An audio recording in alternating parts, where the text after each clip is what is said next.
welcome back to the David67 Celtic News YouTube channel. Not a terribly happy David67 as Celtic's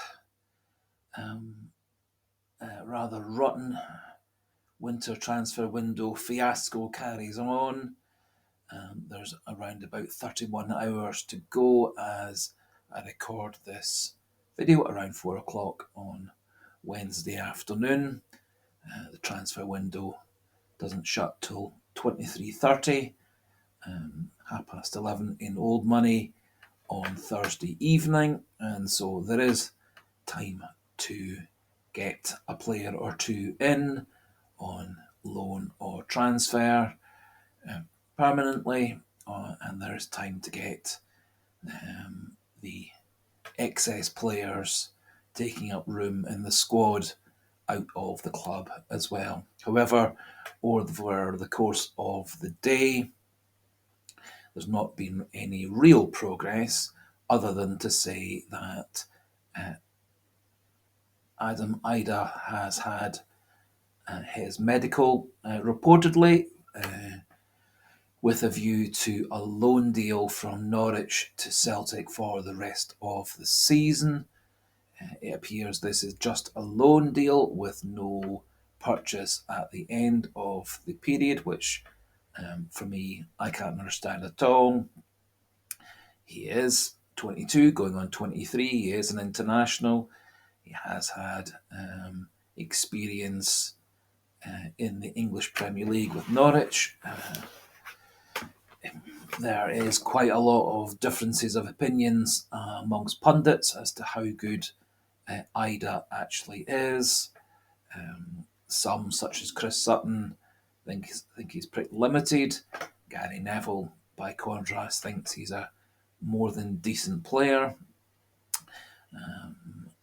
However, it does appear that the Idah signing is likely to be going through this evening or tomorrow morning, and so he should be in the squad for the game against Aberdeen on Saturday lunchtime. He is or should be match fit, as he played around about a half of football against Liverpool in the FA Cup for Norwich at the weekend, and so should hopefully be able to be on the bench, if all goes well, for the game against Aberdeen. It would appear that Norwich are getting Sidney van Hooijdonk on a loan to buy deal from Bologna, and as I said in last night's video, I think Celtic have got very much at the rough end of the deal.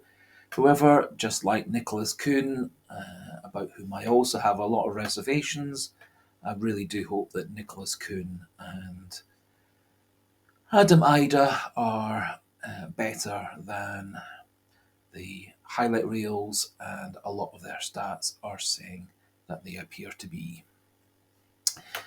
In yesterday's video, I was indicating that the deal for Gustav Lagerbielke to go to Lecce on loan with a purchase by Lecce at the end of the loan deal was practically rubber stamped and about to go through, and it does appear that there were travel arrangements and medical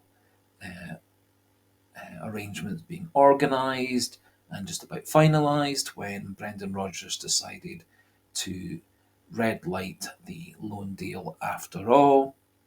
There's a lot of speculation that Cameron Carter-Vickers is injured yet again, and so Celtic will be needing an extra bit of backup in central defence, as I'm pretty sure that the loan deal for Yuki Kobayashi to one of the two American Soccer League teams will be going through as soon as the American window opens, as the American window doesn't open until a week or two after the Scottish window shuts tomorrow at 11:30 at night. No other deals are on the horizon. There's no mention of Benjamin Siegrist, Barnaby, McCarthy, on their way out. There's no mention of any other players coming in. There are several stories saying that Celtic are still on the lookout for another left back, and also some stories that Celtic are looking for another striker. There have been some rumblings that Lawrence Shankland or Bojan Miovski might be last minute deals tomorrow. I think that's probably quite unlikely, as Aberdeen have sacked their manager Barry Robson today, and so I don't really see them sanctioning any deals in and out on today or the last day tomorrow. Hearts don't seem to have any strong desire to sell Shankland in this transfer window. They've given him a couple of new contract offers, significantly greater than their previous offers, and that those deals still appear to be on the table for Shankland. And I have my doubts that either Miovski or Shankland will be coming to us tomorrow or today. However, the Adam Idah deal seemed to come out the blue yesterday afternoon and evening, and so it may be over the course of this evening and tomorrow morning that something or two really comes alive and progresses very rapidly. A couple of other bits of news just to update on our players in the Asian Cup. All 5 of them have progressed to the quarterfinals. On Friday, Australia will be playing South Korea. Thus far in the tournament, Tilio has had a few minutes as a substitute, but has otherwise sat on the bench the whole way through. Yang has been on South Korea's bench the whole way through, and Oh has had a couple of brief sub-appearances for South Korea. Australia came through their tie in the last 16 with a 4-0 win. South Korea came through after penalties, and they will be playing each other on Friday, and then the semi-finals, which at least either Tilio or Yang and Oh will be involved in, will be on Tuesday. Japan came through their last 16 tie 3-1, and they are now into the next set of quarterfinals, which will be on Saturday. However, rather tragically, Rio Hatate came off with a shin and calf injury late in the first half.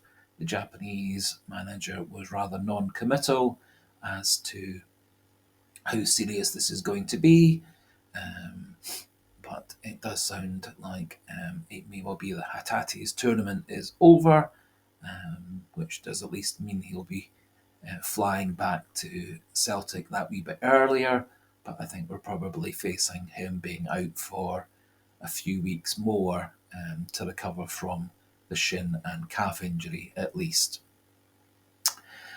There is an awful lot of unhappiness and dissatisfaction and anger out there with Celtic fans.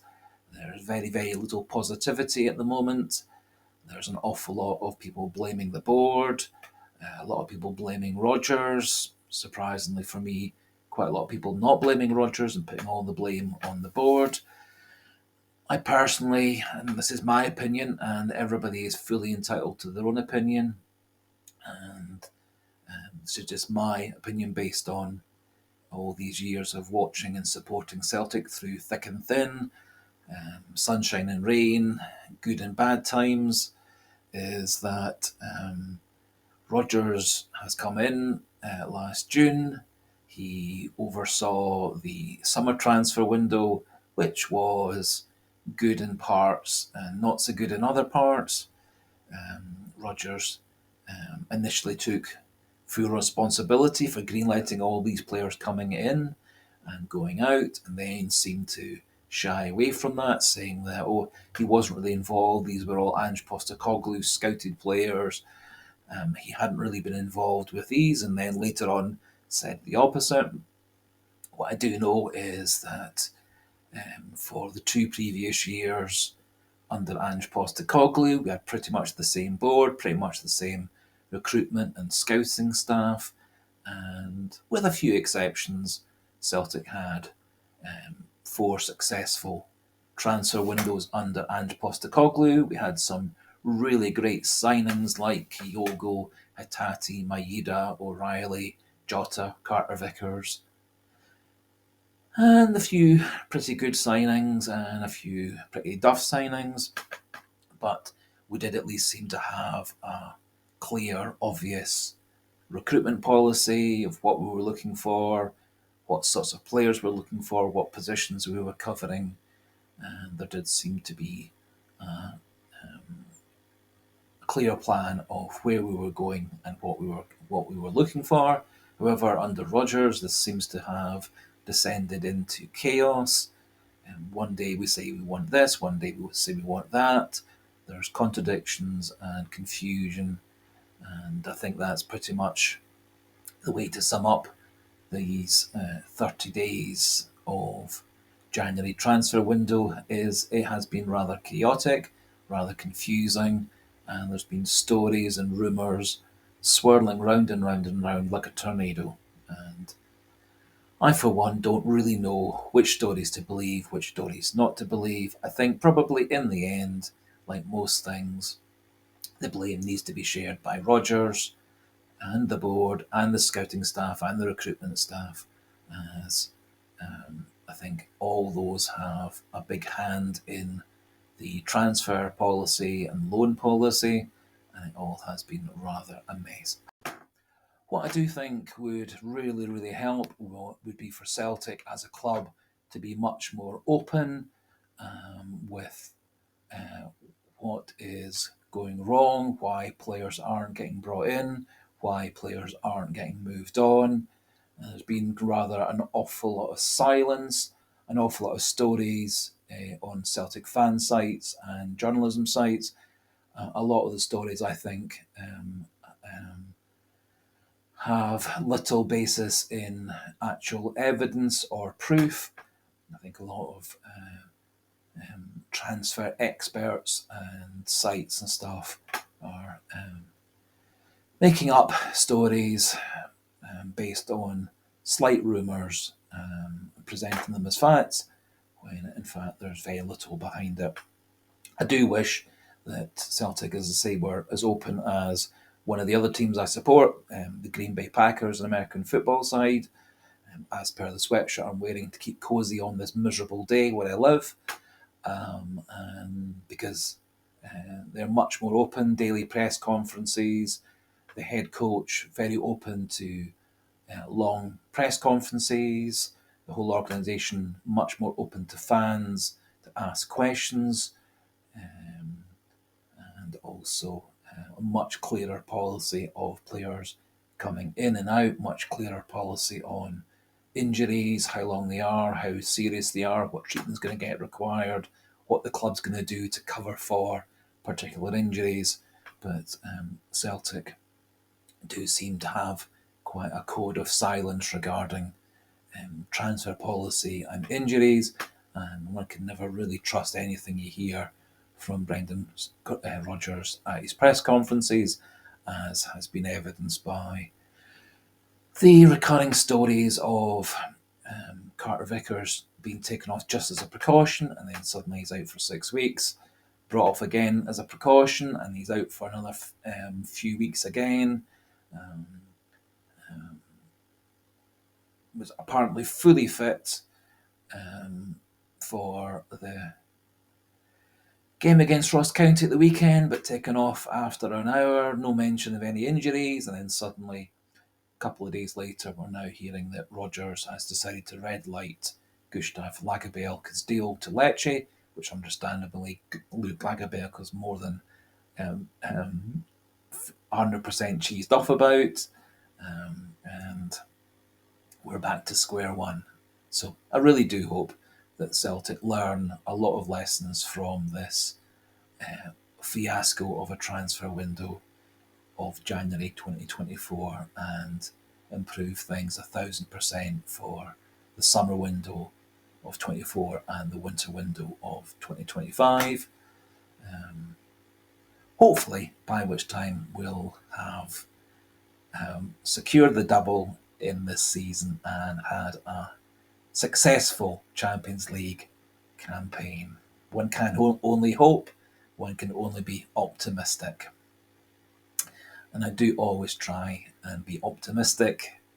And I do genuinely believe that we still have the squad and the depth to win the double this season. But Celtic current manager and board are making it harder and harder by the day. So just about finishes things off for this afternoon. All the details were accurate as per around 4 o'clock on Wednesday afternoon. I don't plan on doing another video until tomorrow, but if there is some kind of ground breaking massive news, I will do a wee video prior to bedtime if there is anything massive to report. For all those new to the channel who've enjoyed this sort of video and have enjoyed the other videos on the channel, do feel free to click that subscribe button, like button also, and as always, happy to see polite, respectful comments and ideas and opinions about Celtic and the transfer policy, etc. in the comment section, and I'll do my best to reply as and when I can. So until tomorrow, thanks for watching, thanks for listening, goodbye, and hail, hail.